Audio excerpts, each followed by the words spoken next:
So we were just talking about the God complex in part 1. So this is now part 2, because apparently we're only halfway through it. Take them to the movies, buy them popcorn, put them on their knee, have an erection, ejaculate, put the kid down, give them the popcorn.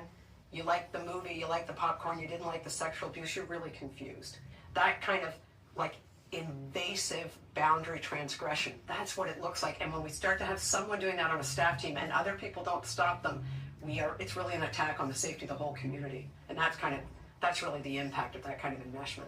Well, with enmeshment, people are bleeding all over everybody. In disconnection, people don't have broken hearts because they don't bring their heart to work. People become very disconnected. So they move way too far away from the people we're trying to serve, from the people who are called clients, and they get really disconnected from their own bodies, their own spirituality, their own community, other people. These are folks who use things like avoidance and numbing, if we think about trauma symptoms. So these are folks who go home from work and have to have a couple of drinks to disconnect from what happened from the day. They don't stay with it. They don't work through it. They're disconnected. People who are taken with disconnection are often taken with ineffectiveness. They're not sure what they're doing is okay. I guess, have you used avoidance and numbing? Have I avoided? Yeah, absolutely. More so probably my partner or husband. Because if I've had a rough day at work, most people don't get it. No.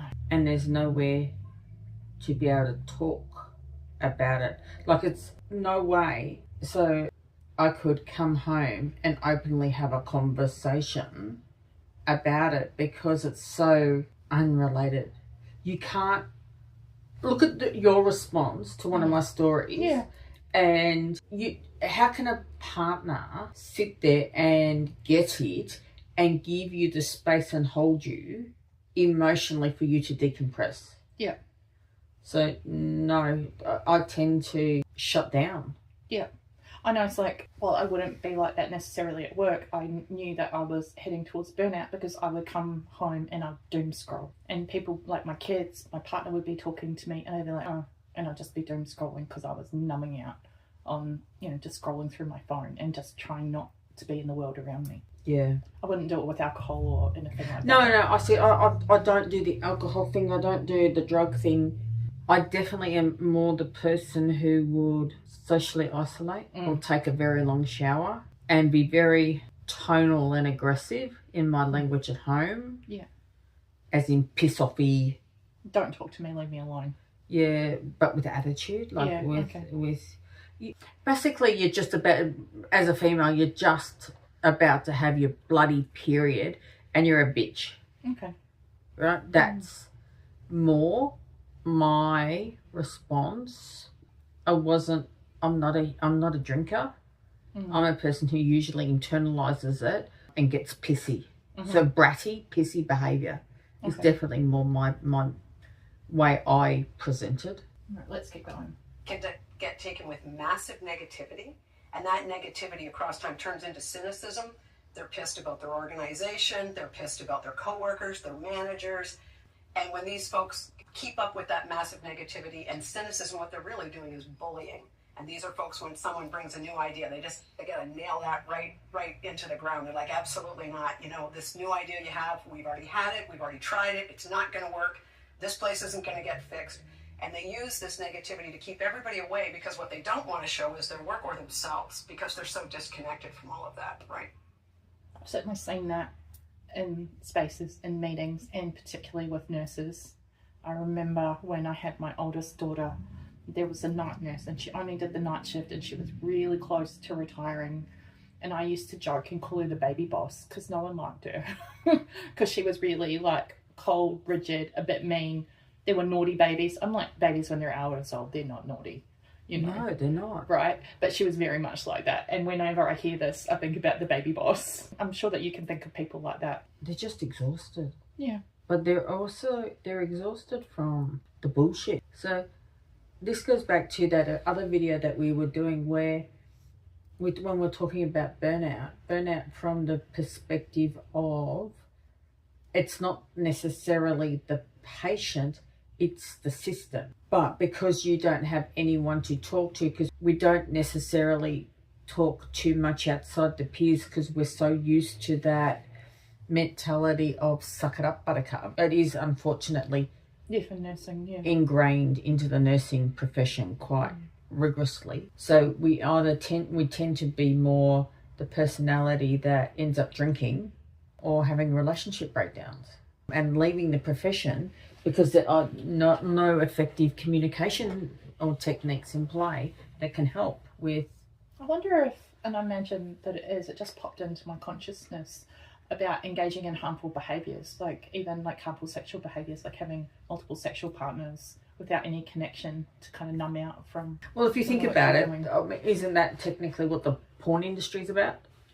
It's a jump, but isn't that what it is? It's that numbing behaviour. Because remember, self-harm can be hunting and seeking body piercings, can be tattoos, it can be making decisions that can have consequences, but you don't think about the consequences. You go, whatever, and just let karma make the pathway, right? That's self-sabotaging behaviours. That is self-harm.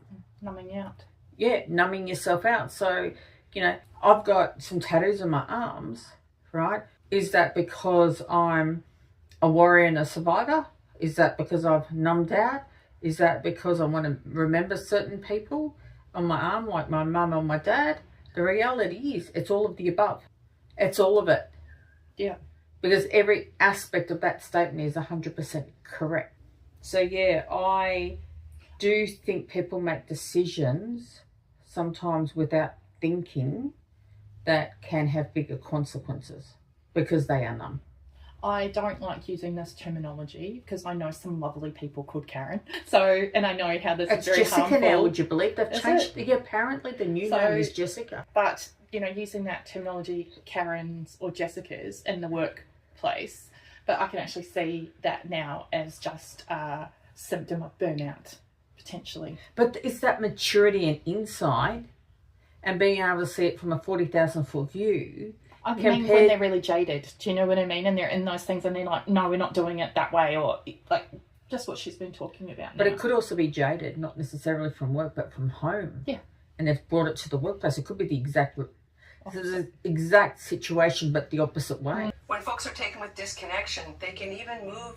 They're so about themselves that they can get to the place where they actually situate themselves as the victims of this work. So while we're in an opiate epidemic and people are dying, you can have some staff members talk about it's hardest on them. It just seems like an absolute inversion of power, but people kind of manage when they get with that much negativity and that much disconnection to start to see themselves as a victim of their work. Have you ever seen yourself as a victim of your work? No, but having said that, as I was hearing that, I remembered a story. Now, this is a very long time ago. Okay, so let me quantify that. We are talking a very long time ago. I was working in an ICU unit and all of a sudden there was an investigation and they were watching our dangerous drugs again. Real harder than normal. Now there's a lot of checks in place automatically. Okay, let me quantify that. But it ended up doing even harder than normal, right? And to me it was make it make sense. I don't understand what the hell's going on, but hey, I'm just young in the ICU environment. I'm not even going to worry about it. It's beyond my pay grade. Don't worry about it. To find out, one of the doctors, the anaesthetists, was stood down for taking drugs. So what they were doing was taking the medicine that they were assigning to the patient and taking some of it for themselves. Okay. Right? And they were fully investigated. And I, to this day, wonder what was going on in their life to make them think that that was okay. To be at that level of deprivation going on in their life to make that an intelligent choice. Like, what self-harm, what was going on? So again, it's that 40,000 foot view of looking at things with all different layers of knowledge and awareness and insight, not saying it's right, not saying it's wrong, but curious. Don't ask questions because I don't want to buy into it because I don't want to be involved. But I look at it now, and this is 20 plus years ago, I look at it now and go, wonder what actually caused someone to be in that situation to require that, to do that? Heart of a social worker. That's why we're besties. Fair call. Okay. And I take that language from queer culture, which has meant a lot to me and added a lot to me. And I like the playfulness of that. There's a fluidity from queer theory. So the zone of fabulousness is not necessarily one place, but it's the place where the client is actually at the center. The person we're trying to serve is the person that's at the center. We're in solidarity with other workers. We're not being heroes and we're not being the victims of our work. We're in the team. We're holding each other up. We're really connected to our collective ethics for justice doing with people. That solidarity that we have with each other means we are able to offer each other critique. And we're not looking at self-care so much. We're looking for our collective care. And collective care often looks like... That collective care. That just, to me, was a rainbow-coloured version of what we stand for. Exactly. Like, to me, like it. Yeah. Out of everything, because some stuff I found very divisive because I didn't understand the logic, as I've had to question you on some of her thinking. But again, social work is very different to nursing, okay, and that's okay. There's a lot of similarities as well. Yeah. But I've never seen or heard it in NLP, life coaching, counselling. I've never come across the joining of dots that she has joined, but I now have a more awareness around it, so I can see her viewpoint. But I do love that line. I almost feel like it needs to be replayed because I do like that line. It was pretty awesome. Do you want me to go back? Because to me, it was what we stand for. Yeah. All right, I'm going to play it again. Offer each other critique. And we're not looking at self-care so much. We're looking for our collective care. And collective care often looks like critique. We're going to keep each other with fabulousness. So that when someone starts to slip out, we're going to kind of bring them back to those collective ethics that we serve, and that person's the thing at the center. When we're in the zone of fabulousness, we're in there together. You cannot keep yourself fabulous. That's really important. Everybody has great intentions. I always remind myself, nobody came to this work to hurt anybody. So if somebody's slipping towards enmeshment or disconnection, it's not where they want to be going. So my solidarity requires that I don't make them feel better about that, and I don't ignore that. I let them know about that. So we owe each other a terrible loyalty, right? And so when I see somebody leaving the zone of fabulousness, I need to offer them a critique. And I have to bring them back to what's fabulous. To do that, we have to have pre-existing relationships of respect and dignity. I don't care if coworkers like each other. In fact, sometimes it's not even helpful because we smooth over differences between us and we don't prioritize the service we're doing to the people we're there to serve. I think that's a really important point, that we can, in our workplaces, be nicey-nicey, but it's not doing anyone any favours. No. You know, when she actually talks about being honest and giving our fellow colleagues honest critiques about when we feel like they're moving under the zone of fabulousness.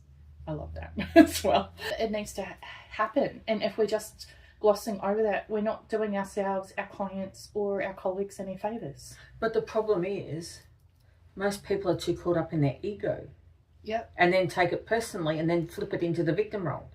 Well, they can. So I guess it depends on how you approach it. Maybe, or is it the maturity of what's going on for the person that you're trying to provide a helpful critique with, and to, if they don't got too much going on in burnout, that they can't, that you opening up your mouth could be the straw that breaks the camel's back. Potentially. But again, I guess it depends on how you do it. I've done this with team members when I've been in a management role, and when we had a team meeting, I played this video and then I had a discussion and asked everyone to situate themselves where they thought they were in the zone of fabulousness. And then I got people to critically self-reflect on that and then have a discussion about how we can support each other to stay in the zone. Does anyone feel like they're falling out of the zone?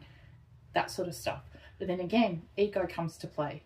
Who is honestly comfortable saying, oh, I think I'm falling out of the zone in a group setting? Like, maybe that wasn't the right way for me to approach it.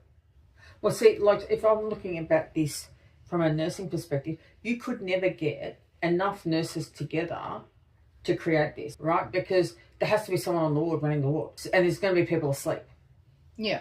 So you could never run this like this as it is. You'd have to turn around and run it 4 or 5 times in a week to try and catch everyone to self-reflect and to be able to do this. Well, to do it that way that I because said. of the shift work, because the dynamic is but very imagine different. that you'd have a friend that you regularly work with, and you know, maybe we're just keeping our co-worker friends accountable. True. You know, like I know, like my 2IC where I was working, you know, like I'd want her to keep me in the zone. I'd actually say to her, "Oh, how am I going?" And if I thought that, you know, like she was struggling with stuff, I'd bring it up with her. Anyway, let's keep going. Okay. So yeah, I want someone who's going to have the moral courage to invite me back to accountability, to our collective ethics. That's what solidarity means in this moment, you know, in terms of the zone of fabulousness. I really believe in solidarity. I really believe in group is always better than individual. So, you know, the smartest social worker is not going to make as good a decision as 4 randomly chosen workers about anything. You know, the conversations, if we can get into a dialogical space with each other that's actually centered in ethics, something emergent and possible is going to happen that can't happen from one smart decision, right? That's why not only is the zone of fabulousness the place to keep us alive in the work, but it's how we serve. Okay, well, you have actually heard me say several things as we wind up this story.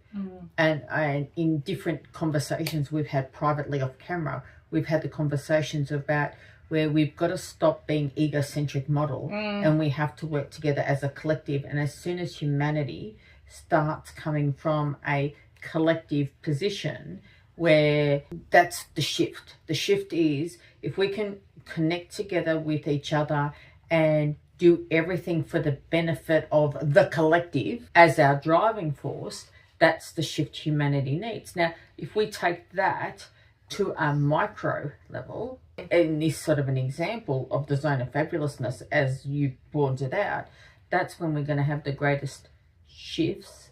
And if we take it to the macro and to the humanity collective, if we turn around and work together as a collective, that's again where the biggest shifts in life are going to ever be. Well, I'm hoping that we might be able to create a group of people that try and keep each other fabulous or within the zone, whether that's whatever your profession is. Well, I've always been, look, the zone of fabulous might be a bit too much for some people. They might stumble on the wording. Okay, the wording is not important. But I've always been about an understanding that we need to turn around and rise each other up. Yeah. And we also need to turn around and work together as a collective. Yeah. And we need to stop being this egocentric model and that we need to work for the best interest of all compared to the self. Yeah, well, we get the best when we're working together. We get the best for ourselves and we get the best for our clients and patients, I think, when we're working together rather than just in isolation.